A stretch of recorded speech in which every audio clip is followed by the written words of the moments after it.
Vocês acharam, meus irmãos? Assim diz a palavra de Deus, Marcos 11, 27. Então regressaram para Jerusalém.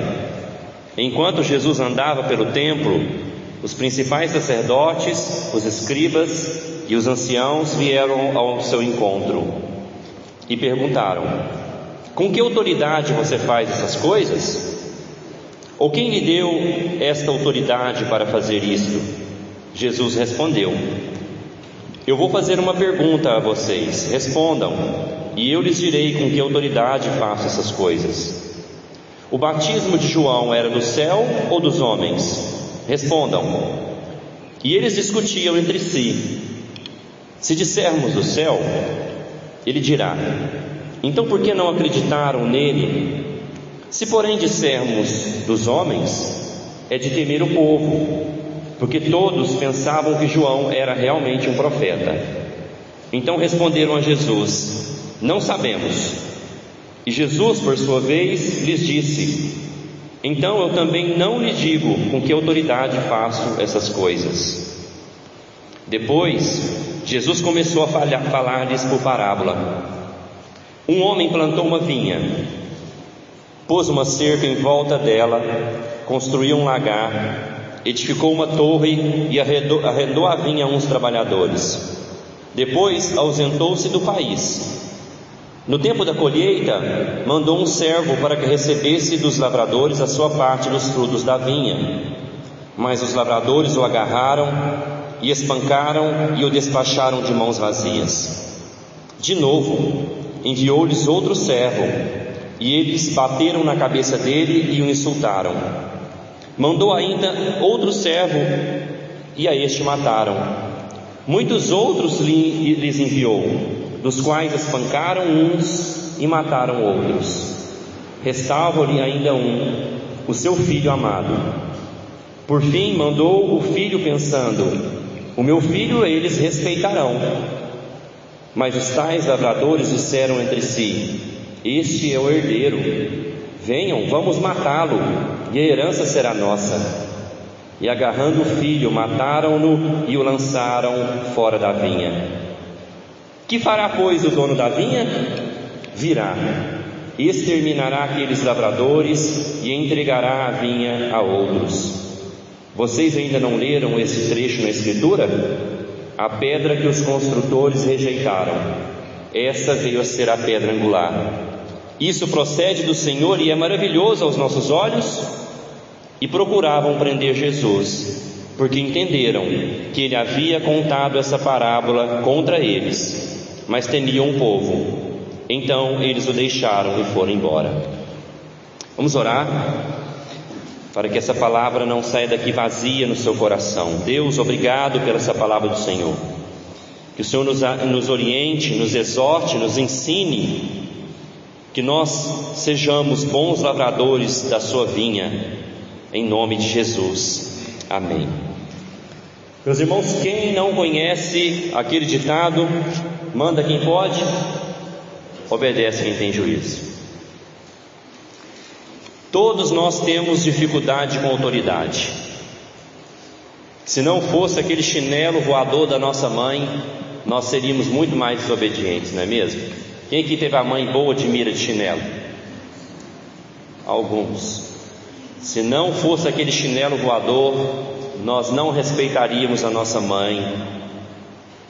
E parece que essa questão de desobediência à autoridade cresce a cada dia, seja na família, na escola, na igreja, na sociedade.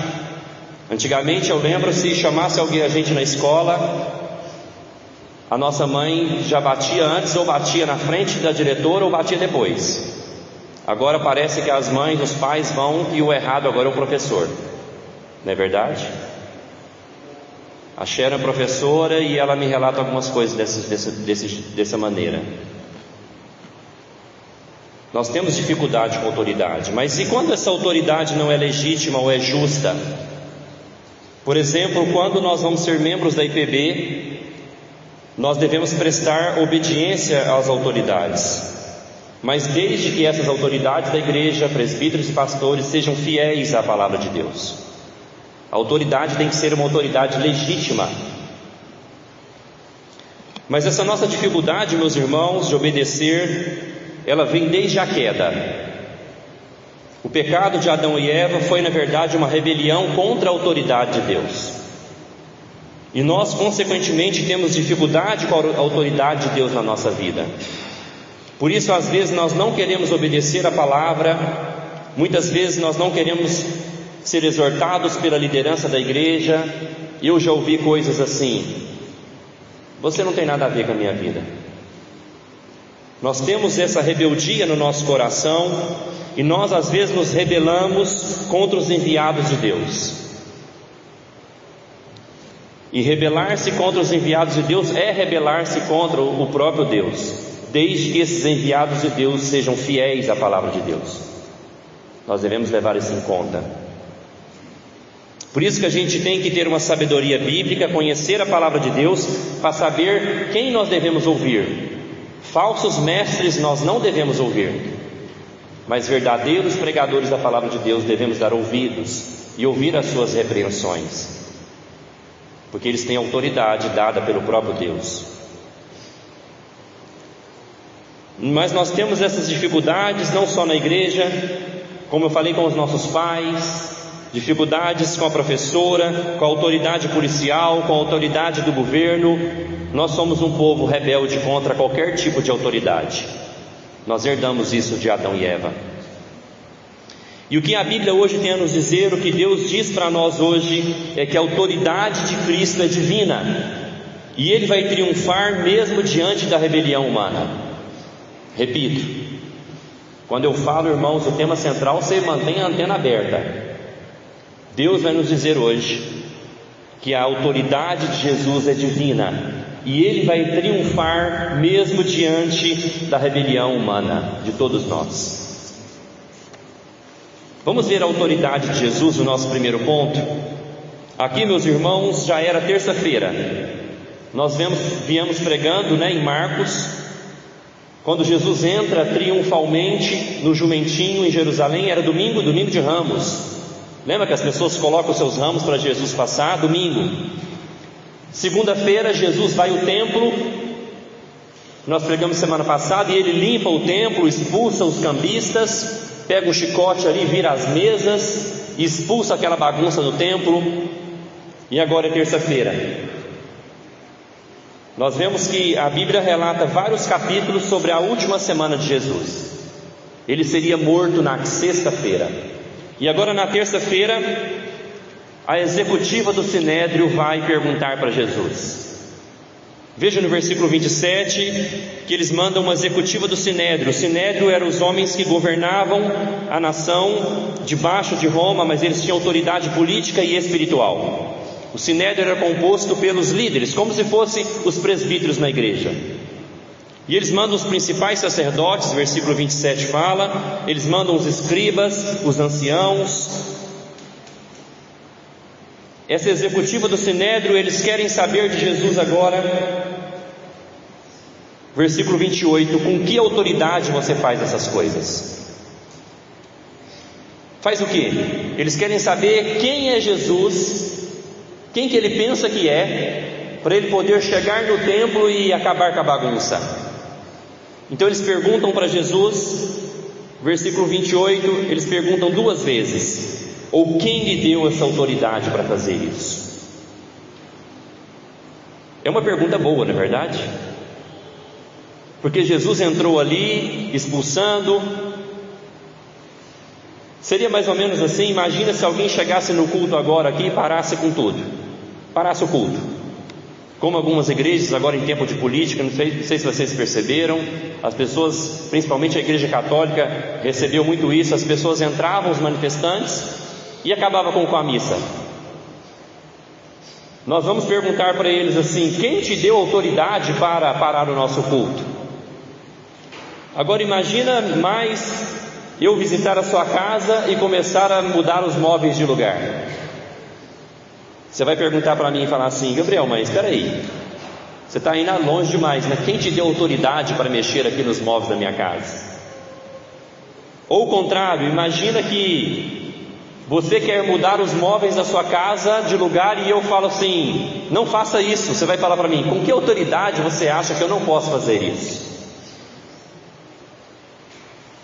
Porque eles aqui, meus irmãos, estão questionando Jesus. Por que Jesus bagunçou o templo? Quem deu essa autoridade para Jesus? Por que Jesus acabou com o comércio? Veja, meus irmãos, que eles ficaram irados com Jesus. Olha o versículo 18, que nós não lemos na leitura. O versículo 18 fala que esses sacerdotes e escribas, eles estavam procurando uma maneira de matar Jesus. Eles ficaram indignados com aquilo que Jesus fez. Porque Jesus, na verdade, se intrometeu nos negócios deles. Qual que era o negócio deles? A venda, a troca de dinheiro dentro do templo.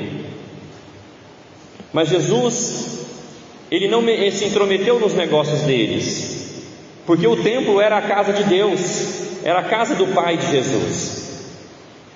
E de acordo com essa parábola, nós vamos ver que o templo estava arrendado para eles. Eles deviam fazer o devido uso e dar a parte dos frutos da vinha para Jesus. E Jesus responde às pessoas de maneira diferente. Dependendo do nível de interesse, Jesus responde diferente às pessoas. E do versículo 29 a 33, olha como Jesus os responde. Jesus respondeu: eu vou fazer uma pergunta a vocês, respondam, e eu lhe direi com que autoridade faço essas coisas. O batismo de João era do céu ou dos homens? Respondam. E eles discutiam entre si. Se dissermos do céu, ele dirá: então por que não acreditaram nele? Se porém dissermos dos homens, é de temer o povo, porque todos pensavam que João era realmente um profeta. Então responderam a Jesus: não sabemos. E Jesus por sua vez lhes disse: então eu também não lhes digo com que autoridade faço essas coisas. Meus irmãos, olha como Jesus é inteligente. Jesus joga uma outra pergunta para eles sobre o batismo de João. E se eles reconhecem que o batismo de João era de Deus, era dos céus, eles precisavam reconhecer tudo que João falou a respeito de Jesus.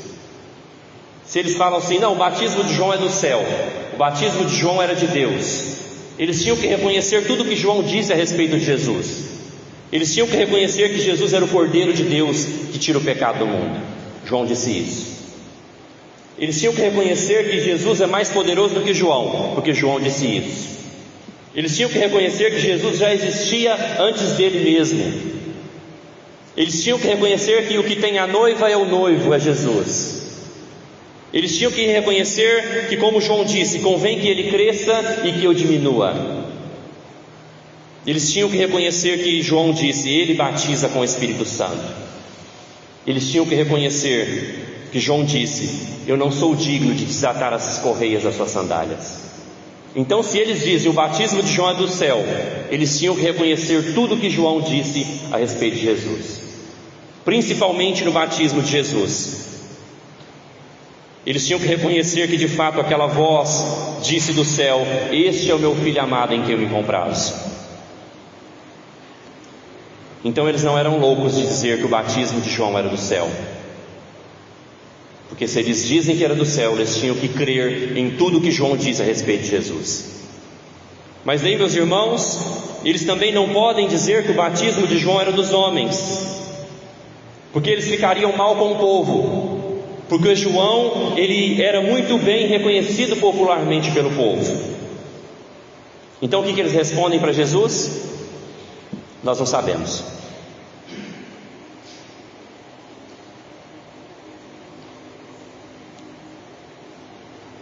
Porque, meus irmãos,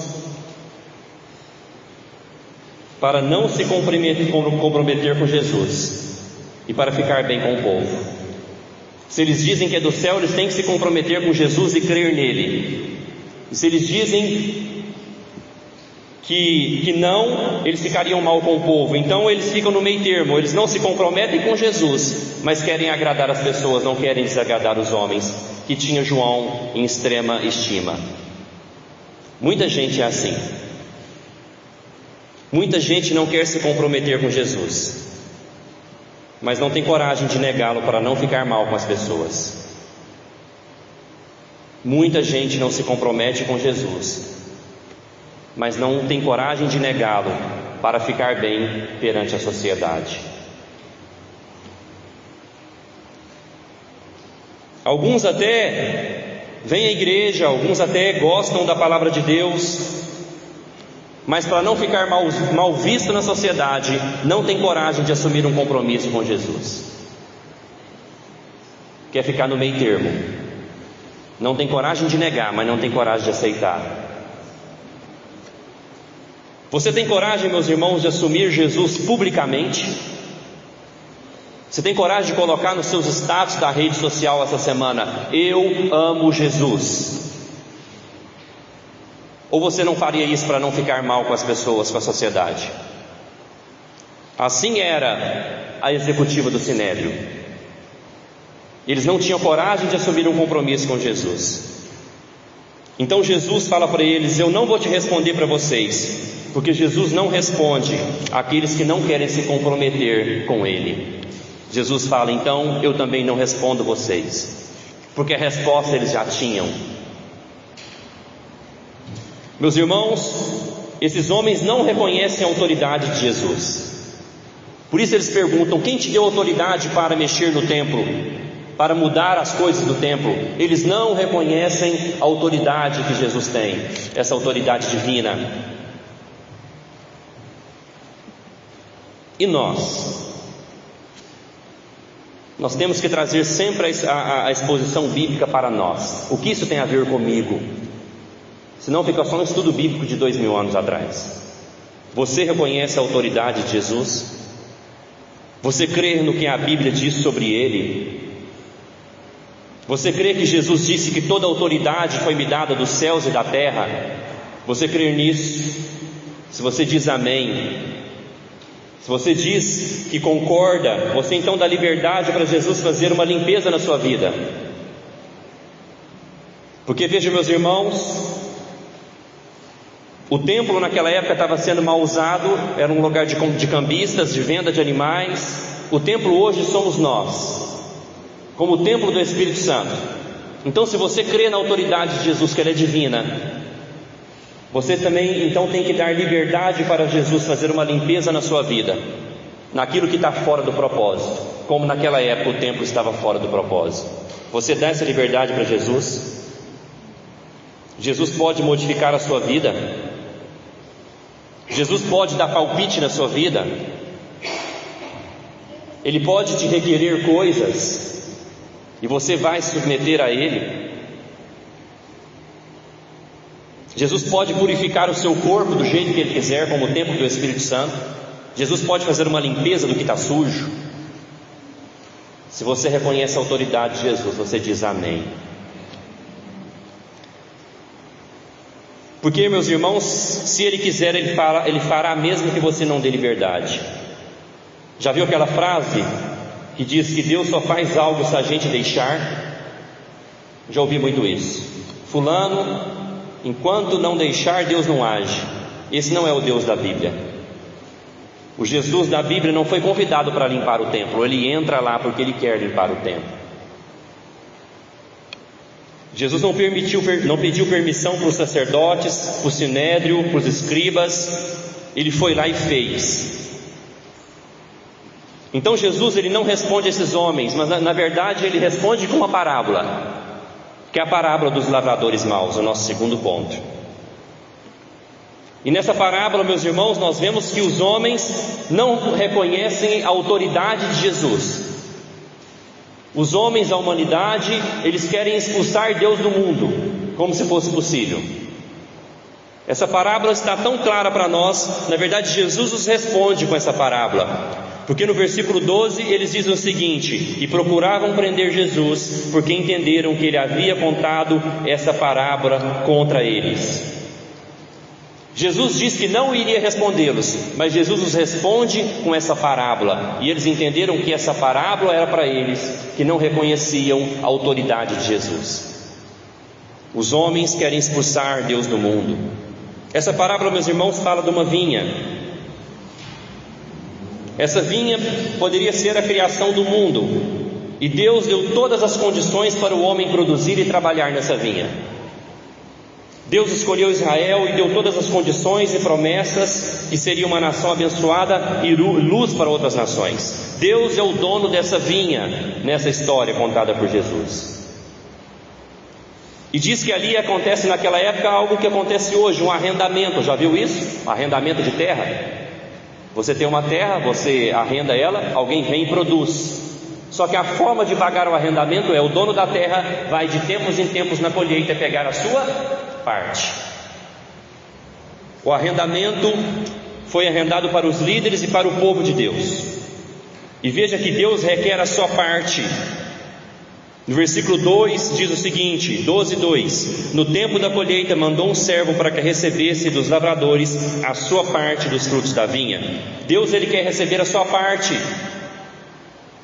E se essa vinha é um mundo, e se nós somos os lavradores, significa que Deus quer receber a sua glória, Deus quer receber a sua submissão, Deus quer a obediência dos trabalhadores da vinha. Ele vem para receber a sua parte. E os servos? Diz que ele manda servos e servos.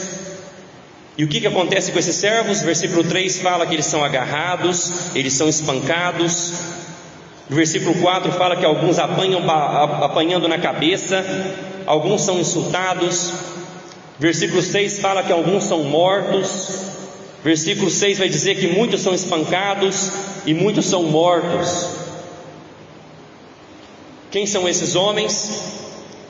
São os profetas do Velho Testamento, que sempre foram enviados por Deus para reclamar daquilo que os homens deviam dar para Deus e não estavam dando: glória, honra e obediência.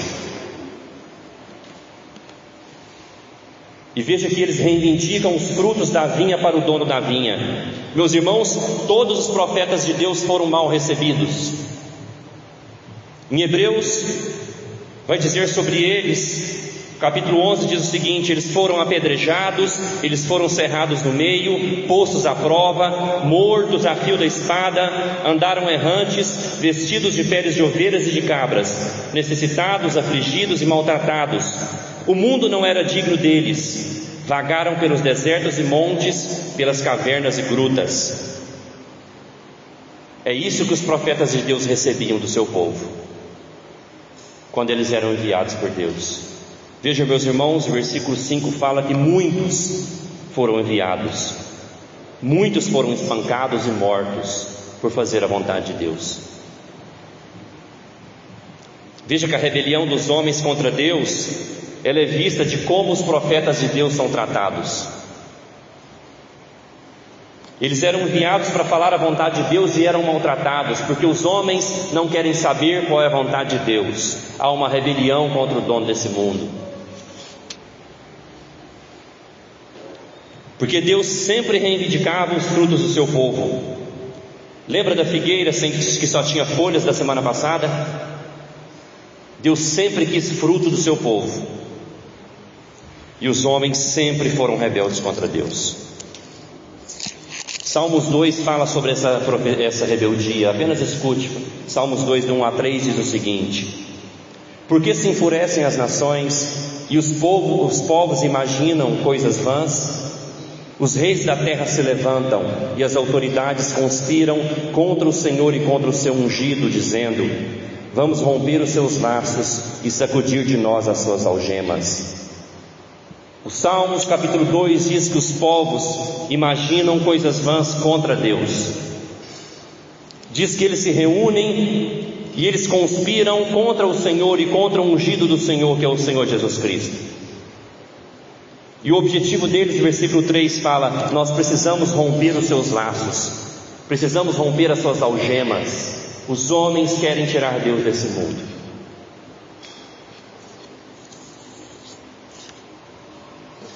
Mas mais uma vez, meus irmãos, precisamos trazer essa história, essa parábola para nós. Você tem dado parte dos frutos da vinha para o dono da vinha? Veja o versículo 2, a parte B diz que ele requer a parte dos frutos da vinha. Você tem dado a parte dos frutos da vinha do Senhor? Porque Deus, meus irmãos, é o dono desse mundo, Ele é o dono de tudo, Ele é o dono da vida das pessoas que foram criadas, que nasceram. Deus é o dono de tudo. Tudo que Ele nos dá é graça, é emprestado. Nós devemos agir como mordomos. Nada é nosso, na verdade. Em Salmo 24:1 diz o seguinte: ao Senhor pertence a terra e tudo que nela contém, o mundo e os que nele habitam. Tudo pertence ao Criador desse mundo. Nada é nosso, tudo é emprestado. Então você tem dado partes dos frutos da vinha que o dono da vinha requer? Como assim? Você tem cuidado do seu corpo como templo do Espírito Santo? Você tem cuidado da morada do Espírito Santo, buscando viver em santidade? Você tem buscado oferecer a sua vida, os seus dons para o serviço do Senhor? Ele requer parte do seu serviço. Ele que te deu dons, Ele que tem te dado saúde, Ele requer de você produção nessa vinha para Ele. Como nós vimos o exemplo das senhoras aqui à frente, dedicando o seu talento, dedicando parte do seu tempo. Se Deus chegar para você e fala: eu quero a minha parte dessa vinha, você tem dado essa parte da vinha para Ele, que é obediência, honra, glória, oferecer aquilo que você tem para Ele. Ele requer parte dos frutos da vinha. E veja que Deus não pede muito da gente. Em relação, por exemplo, a dízimos e ofertas, Deus nos pede 10%, ou se às vezes a gente dá menos do que isso, e nós temos o restante todo para nós gastarmos conosco. Deus nos pede muito pouco, irmãos. De 7 dias, Deus nos pede 1 dia para dedicarmos a Ele. Você tem 6 dias para trabalhar, estudar, brincar, passear. Ele nos pede apenas o domingo para nos reunirmos como povo de Deus. Deus nos pede tão pouco, sendo dono de tudo. Ele poderia nos pedir tudo. E hoje, meus irmãos, da mesma maneira, Deus envia pregadores para te lembrar que Ele é o dono e requer a sua honra e a sua glória. Deus requer que os homens creiam e se submetam a Jesus Cristo. Esse é o nosso terceiro ponto, que Jesus é a pedra angular, que nós devemos crer nele. Vejam, meus irmãos, que interessante, o versículo 6 está falando de quem? Restava-lhes ainda o seu filho amado. Quem é o filho amado do dono da vinha? O Senhor Jesus Cristo. E daí ele disse: o meu filho eles vão respeitar. Mas os lavradores disseram entre si: este é o herdeiro, venham, vamos matá-lo, e a herança será nossa. E agarrando o filho, mataram-no e o lançaram-no fora da vinha. Até o seu filho Jesus Cristo. Essa parábola, irmãos, está falando de Jesus. Você está entendendo? Os servos que morreram antes foram os profetas. Agora Deus fala assim: eu vou mandar o meu filho. Ao meu filho eles vão obedecer. O que aconteceu? Jesus aqui mais uma vez predizendo a sua morte. Eles matam o filho e eles falam: vamos tirar o herdeiro, que nós vamos ficar com essa vinha para nós. O que isso nos ensina, meus irmãos? Veja o tamanho da rebelião dos homens contra Deus. Os homens querem tirar Deus das suas vidas. Os homens querem falar assim: Deus, sai fora da minha vida. Eu não quero palpite na minha vida, eu quero viver da minha maneira, eu quero viver do jeito que eu quero. É igual o povo fala hoje para matar as crianças, né? Meu corpo, minhas regras. Não é assim que fala? Não existe isso não, meus irmãos. As regras são do dono deste mundo. O dono deste mundo é o nosso Deus, Pai do Senhor Jesus Cristo. É Ele que dá as regras. Mas os homens, na sua rebeldia, querem tirar até o herdeiro desse mundo. Mas veja que eles querem que Deus saia fora, mas eles não querem, mas eles querem as bênçãos de Deus. Eles querem a vinha para si. A rebelião é tanta contra Deus que eles querem Deus fora, mas querem as suas benesses, as suas dádivas, as suas bênçãos. Eles querem a vinha, mas não querem o dono da vinha. Nós queremos a alegria desse mundo, queremos tudo que Ele nos proporciona, mas o dono da vinha não. E o que vai acontecer, meus irmãos? Versículo 9: que fará, pois, o dono da vinha? Virá, exterminará aqueles lavradores e entregará a vinha a outros. Israel perdeu a vinha, foi passado para a igreja, para os gentios. E aqui nós vemos que Deus vai tirar aqueles que não reconhecem a sua autoridade desse mundo. Os incrédulos vão ser retirados desse mundo. Versículo 9 fala: Ele virá e exterminará aqueles lavradores. É pesado isso, essa é a verdade bíblica, meus irmãos. Os homens que não reconhecem a autoridade divina do Senhor Jesus Cristo vão ser retirados, vão ser exterminados dessa vinha, desse mundo no porvir. Então, irmãos, não duvide da palavra de Jesus. Viva e pregue o Evangelho. Viva o Evangelho, pregue o Evangelho, obedeça a Deus. Dê a parte da vinha que é devida a Ele, dê a honra a Ele, dê a obediência a Ele. Use a sua vida para servi-lo, porque Ele vem para cobrar, Ele vem porque Ele merece, Ele vem porque Ele é o dono. Nós só arrendamos essa vinha, nós estamos usando esse mundo emprestado. Ele é do Criador, Ele requer os frutos da sua vinha. E aqui nós vemos o versículo 10, Jesus repetindo o que nós lemos no Salmo 118, lembram? A pedra que os construtores rejeitaram, essa veio a ser a pedra angular. Lembra de Salmo 118? Nós lemos isso? Jesus fala agora que Ele é uma pedra angular. O que é isso? Uma pedra de esquina, uma pedra fundamental. Ou a gente fundamenta a nossa salvação, a nossa vida em cima dele, a nossa família nele, ou nós rejeitamos Ele por completo. Não há meio termo. Ou Ele é a rocha da minha salvação, ou Ele é uma pedra rejeitada pelos homens. E o versículo 12 fala que eles entenderam, meus irmãos. Antes das parábolas, as pessoas não entendiam muito bem as parábolas. Jesus tinha que explicar depois para os seus discípulos. Aqui no versículo 12 fala que eles entenderam. E porque eles entenderam que a parábola era para eles queriam prender Jesus. Porque eles iam cumprir o que Jesus falou no versículo 6. Eles iriam matar Jesus, porque eles queriam tirar o herdeiro desse mundo. Eles queriam que Jesus sumisse das suas vidas. O versículo 11 fala: isso não é maravilhoso aos nossos olhos? Como é maravilhoso, como Deus faz. Ele vence morrendo.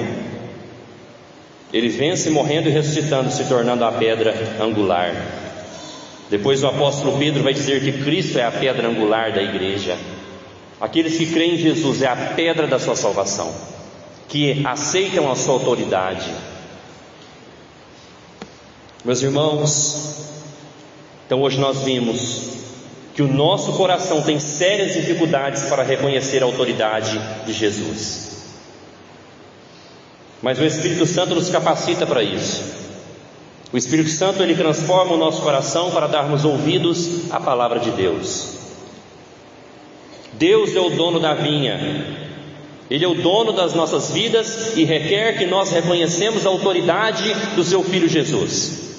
Ele requer isso de nós, e que nós vivamos em submissão ao Senhor Jesus Cristo. Deus requer esse fruto da vinha, que reconheçamos a autoridade do seu Filho. Seu governo, meus irmãos, é cheio de graça, é cheio de amor. Veja, meus irmãos, como Deus insiste com os homens.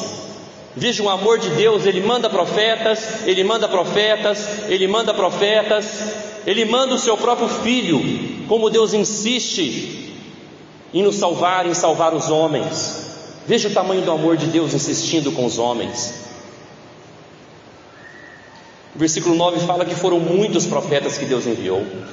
O versículo 5: Deus insiste com os homens, Ele é amoroso, Ele deu o seu próprio Filho para morrer. Jesus aqui nessa parábola está falando o que iriam fazer com Ele. Jesus morre e ressuscita para que nós quando cremos nele, ele é a nossa pedra angular, nós temos vida eterna. Meus irmãos, e assim como Jesus lançou a pergunta para a executiva do Sinédrio, ele pergunta para nós hoje: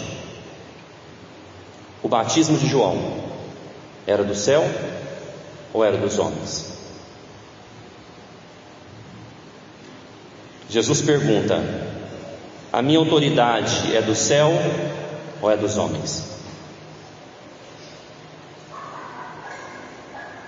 Você não vai ficar em cima do muro não, né?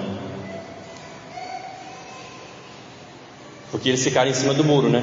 Se a gente fala que é do céu, a gente tem que reconhecer que tudo isso que ele é. Se a gente fala que é dos homens, nós vamos ficar mal com o povo que acha que ele é um profeta. Em cima do muro não dá para ficar. Ou Jesus, a autoridade dele é do céu ou é dos homens? Ou ele é o filho de Deus ou ele é um impostor? Porque se a autoridade dele não é do céu, Jesus é um mentiroso, é um impostor.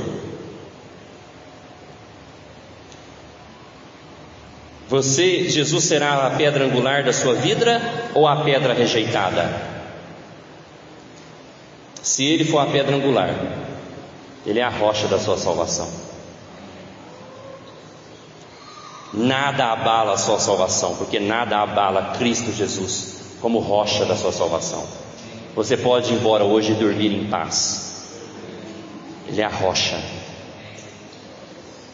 Mas ele requer a parte que cabe dele da vinha. O que você tem? Você tem bens, você tem inteligência, você tem uma família, você tem uma profissão. Ele requer uma parte. Tudo isso é arrendado para você. Não é seu não, tá? Os meus 3 filhos é arrendado. Os filhos que você tem é arrendado. A sua saúde é arrendada. Deus está te emprestando. Ele requer os frutos desse arrendamento. Ele requer que você dê essa glória para Ele, em obediência e em serviço.